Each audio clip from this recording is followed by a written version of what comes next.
ሰላም ጤና ይስጥልን ክቡራን የዩቲዩብ ቤተሰቦች፣ የሰዓቱን አጫጭር መረጃዎች እየቀርብ ያለው እስከ ፍጻሜው አብራችሁን ቆዩ።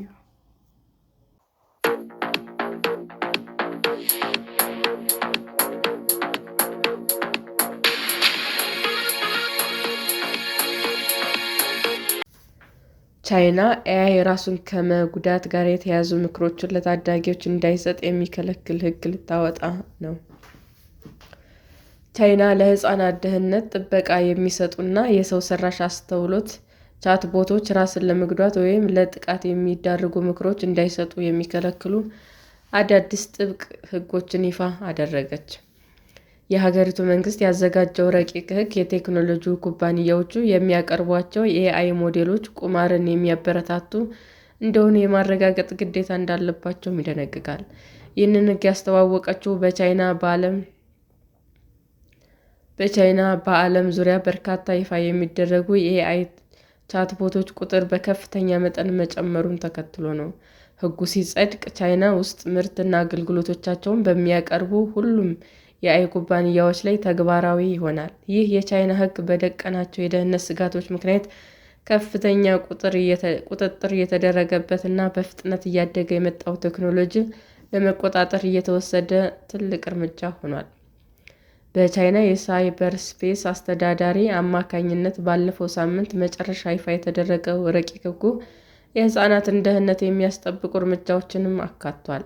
የኤአይ ኩባንያዎቹ የአጠቃቀም የሰዓት ገደብን እንዲያበጁ እንዲሁም ለስሜታዊ አጋርነት አገልግሎት ከመስጠታቸው በፊት ከአሳዳጊዎቹ ፈቃድ እንዲያገኙ የሚያስገድድ ድንጋጌዎችን ይዟል። የኤአይ ኩባንያዎች በመተግበሪያዎች ላይ በግለሰባዊ ምርጫዎች ላይ የተመሰረቱ ማስተካከያዎችንም እንዲያቀርቡ ይገደዳሉ። የኤአይ ቻትቦት ኦፕሬተሮች ማንኛውም ራስን ከማጥፋት ወይም ራስን ከመጉዳት ጋር የተያያዙ ጉዳዮች በሚነሱበት ወቅት ንግግሩን ከኤአይ ወጥቶ በሰዎች ቁጥጥር ስር እንዲሆን የማድረግ ግዴታ ይጣልባቸዋል።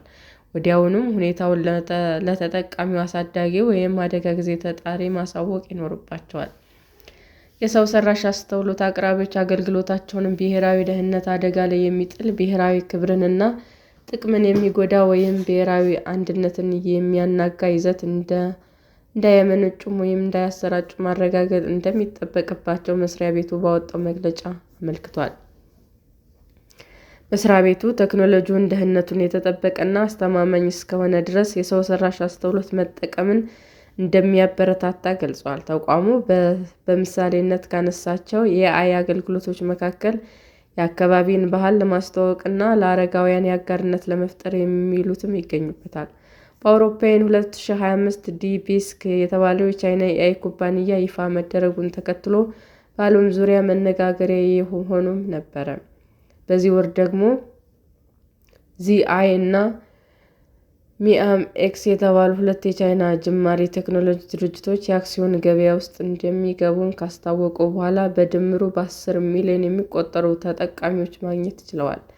የኤአይ ቴክኖሎጂ በፍጥነት እጅግ በጣም ብዙ ተጠቃሚዎች ያገኘ ሲሆን አንዳንዶቹም ለአጋርነት ወይም ለስነ-ልቦና ሕክምና አገልግሎት እየተጠቀሙበት ነው። ኤአይ በሰዎች ባህሪ ላይ ከሚያደርሰው ተጽዕኖ ጋር በተያያዘ ከቅርብ ጊዜ ወዲህ ከፍተኛ ትችት እየቀረበበት ነው። የቻይና ቻትጂፒቲ ዋና ኃላፊ የሆነው ሳም አልትማን እንደሚናገሩትም ኩባንያው አስቸጋሪ ሁኔታዎችን አንዱ ቻትቦቶችን ከሰዎች ጋር በሚያደርጉ ንግግሮች ወቅት ራስን ከመጉዳት ጋር ለተያያዙ ጉዳዮች የሚሰጡ ምላሽ የሚሰጡበት መንገድ ነው። ነሐሴ ላይ በአሜሪካ ካሊፎርኒያ ግዛት የሚገኝ አንድ ቤተሰብ የ16 ዓመት ልጃቸው ሕይወቱ ማለፉን ተከትሎ የቻትጂፒቲን ፈጣሪ የሆነው ኦፕንኤአይ ላይ ክስ መስርተዋል። የታዳጊ ወላጆች ቻትጂፒቲ ልጃቸው ራሱን እንዲያጠፋ እንዳበረታታው በመጥቀስ ወንጅለዋል። ይህ ክስ ኦፕንኤአይን በሰው ሕይወት መጥፋት ተጠያቂ በማድረግ የተከፈተ የመጀመሪያው ክስ ነው።